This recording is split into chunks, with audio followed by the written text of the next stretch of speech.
नमस्कार विद्यार्थ्यांनो, आपण बाजाराचा पुढचा प्रकार पाहतोय आज अल्पाधिकार बाजार। प्रश्न आहे अल्पाधिकार बाजाराची वैशिष्ट्ये सांगा।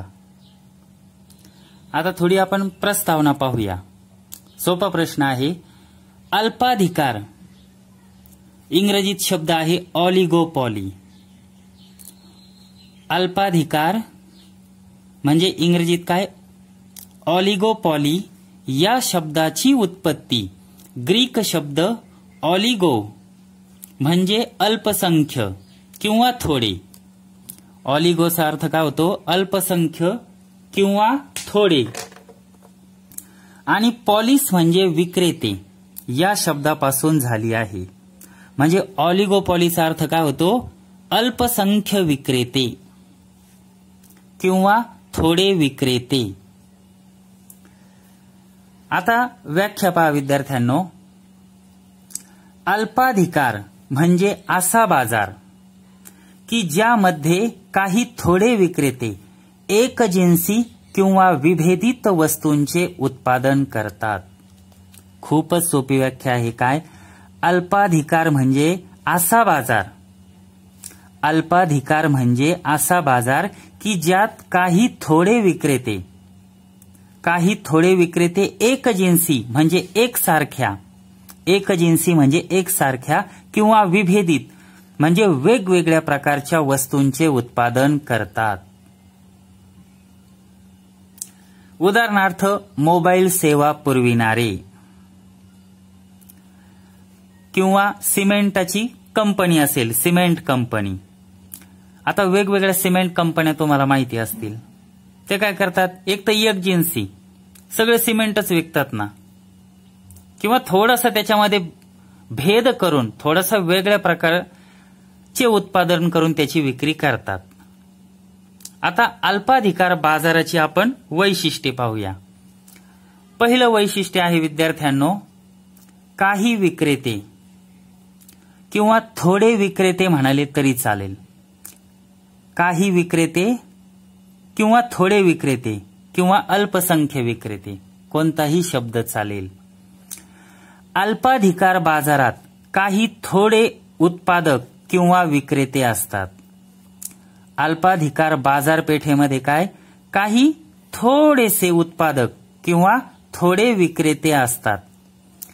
त्यामुळे त्यांचे बाजारपेठेवर वस्तूच्या किमतीवर, वस्तूच्या उत्पादनावर लक्षणीय असे नियंत्रण असते। दुसरं वैशिष्ट्य आहे परस्परावलंबन। अल्पाधिकार बाजारात काही थोडे विक्रेते असतात, म्हणजेच अल्पसंख्य अतिशय अल्प विक्रेते असतात। आणि त्यामुळे काय? प्रतिस्पर्धी उद्योग संस्थेने वस्तूच्या किमतीत बदल केल्यास इतर उद्योग संस्थांनाही स्पर्धेत टिकून राहण्यासाठी त्यांच्याशी जुळवून घ्यावे लागते। पहा विद्यार्थ्यांनो, समजून घ्या। अल्पाधिकार बाजारामध्ये काय? काही थोडे विक्रेते असतात किंवा अतिशय अल्प, थोडे म्हणजेच अल्प असे विक्रेते असतात। आणि त्यामुळं जे आपल्या प्रतिस्पर्धी जी एखादी कंपनी असेल, आपली प्रतिस्पर्धी एखादी उद्योग संस्था असेल, तर त्यांनी वस्तूची किंमत वाढवली किंवा वस्तूची किंमत घटवली तर आपल्याला सुद्धा काय? स्पर्धेमध्ये टिकून राहण्यासाठी त्यांच्याशी जुळवून घ्यावं लागतं। म्हणजे त्यांनी वस्तू वाढवली तर किंमत वाढवली तर आपल्यालाही किंमत वाढवावी लागते, किंवा त्यांनी वस्तूची किंमत कमी केली तर आपल्याला सुद्धा वस्तूची किंमत कमी करावी लागते। का? तर स्पर्धेमध्ये टिकून राहण्यासाठी। पुढचं वैशिष्ट्य आहे जाहिरात। जाहिरात हे अल्पाधिकार बाजाराचे एक प्रमुख वैशिष्ट्य व साधन आहे। जाहिरात हे अल्पाधिकार बाजाराचे एक प्रमुख वैशिष्ट्य व साधन आहे। अल्पाधिकार बाजारपेठेत उद्योग संस्था जास्तीत जास्त नफा मिळविण्यासाठी तसेच बाजारपेठा काबीज करण्यासाठी आक्रमक व आकर्षक जाहिरात करतात। आता पहा विद्यार्थ्यांनो, समजा माझं मोबाईल विक्रीचं दुकान आहे, बरोबर, किंवा मोबाईल दुरुस्ती करण्याचं दुकान आहे माझं, त्याच्यामध्ये मी रिचार्जही करतो. मग माझ्याच दुकानामध्ये ग्राहकांनी जास्तीत जास्त यावं, माझ्या दुकानामधून मोबाईलची खरेदी करावी, मोबाईल दुरुस्त करून घ्यावं किंवा वेगवेगळे रिचार्जेस करावेत, म्हणून मग काय मला करावं लागेल, जाहिरात करावं लागेल. म्हणजे जाहिरात हे अल्पाधिकार बाजाराचं एक प्रमुख वैशिष्ट्य आहे, प्रमुख साधन आहे.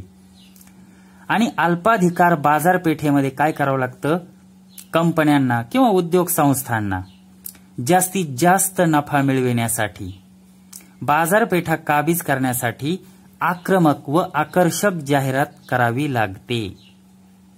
तुम्ही बाजारात पाहतच असताना काही जण पॅम्पलेट छापून वर्तमानपत्रात टाकतात, काही घरोघरी देतात, काही मोफत नमुने वाटतात. मोफत नमुने वाटतात ना, काही जण प्रदर्शने भरवितात, काही जाहिराती करतात. पुढचं वैशिष्ट्य आहे प्रवेशावर निर्बंध.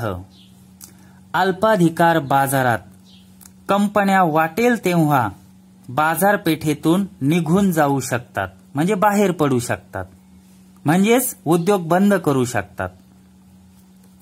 काय सांगितलं, अल्पाधिकार बाजारामध्ये कंपन्या जेव्हा वाटेल तेव्हा बाजारपेठेतून बाहेर पडू शकतात, म्हणजेच काय, आपला उद्योग बंद करू शकतात. म्हणजे आपला उद्योग बंद करणे हे खूप सोपं आहे, परंतु त्यांना बाजारपेठेत प्रवेश करण्यासाठी अनेक अडथळ्यांना तोंड द्यावे लागते. उदाहरणार्थ सरकारी परवाना, पेटंट इत्यादी. आपल्याला सरकारकडून परवाना म्हणजे लायसन्स मिळवायचे असेल तर खूप वेळ लागतो, अनेक अडथळ्यांना तोंड द्यावं लागतं. आपण कंपनी एका मिनिटात बंद करू शकतो, म्हणजे एका मिनिटात म्हणजे त्वरित बंद करू शकतो,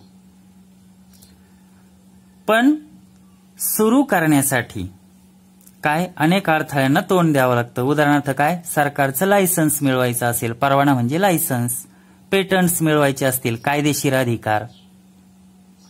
पुढचं वैशिष्ट्य पाहू आपण, समानतेचा अभाव. पहा, अल्पाधिकार बाजारपेठेत उद्योग संस्था या आकाराच्या बाबतीत असमान असतात. असमान असतात म्हणजे काही उद्योग संस्था आकाराने लहान असतात तर काही उद्योग संस्था आकाराने मोठ्या असतात. अल्पाधिकार बाजारपेठेमध्ये काय, उद्योग संस्था या आकाराच्या बाबतीत असमान असतात, म्हणजेच काय, काही आकाराने लहान तर काही आकाराने मोठ्या असतात.